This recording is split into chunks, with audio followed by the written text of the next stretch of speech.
I can probably tell you that some of the guys who are in doubt, if you like. Obviously, we're monitoring guys who are coming back from injury, the most obvious ones being Sitaleki, David Pocock, Stephen Moore, and Digby. Yeah, I think that's the full extent of those that need clearance.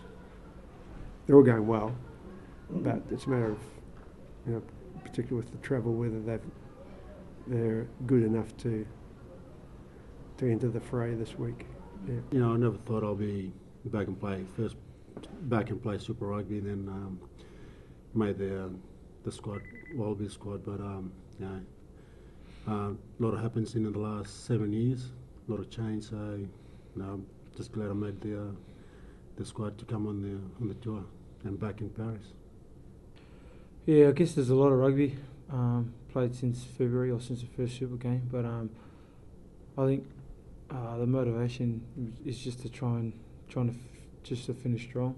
I think, and Sharpie plays a big part of our motivation. It's like being his last tour in his last year in the squad. So we're definitely excited about the 4 games coming up, and it's going to be just a real big challenge that everyone's looking forward to. We've had some good encounters with the French. We had a good experience here last time in 2010, but we're very conscious of the fact that they'll be aware of that, and they'll be looking at finding ways of stymieing us. We had to work very hard for that result, although the scoreboard blew out in the end, but for the first 60 minutes it was a genuine arm wrestle. Obviously, they're clean slates as well. It's a fresh start. We've got a new coach in Philippe Saint-Andre, so he'll have some ideas of his own. So it'll be a good test match. It's a great stadium, and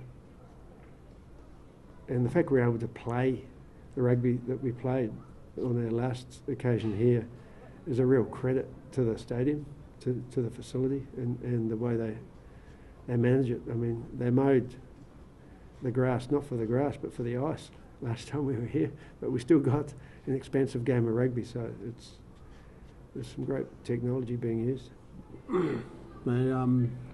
Last year they made the final, they played real well in the final, they nearly beat the All Blacks, but that was last year. So some of us haven't watched their game this year. So they've got a new team, new squad. So same as us, we've got a young squad. We've got a lot of injured. So in the next few days we got to watch the game, and it goes from here. Goes from there. So it'll be a tough game. For us, play away from home, come here for them. It's a bonus for them to play in home turf. So for us, we just want to play our own game, turn up on Saturday and play well. Oh, there's no doubt there's some players who were in that game who would have taken some confidence out of that performance simply because it was the first time they played New Zealand, and I mean. They did well, not as well as we hoped, not as well as we aspired to, and could have done. But within that there was some good efforts, and some blokes who now know that they can foot it at this level, but they also know what's required, and they're so recent on this stage. I don't think it'll contribute to any complacency.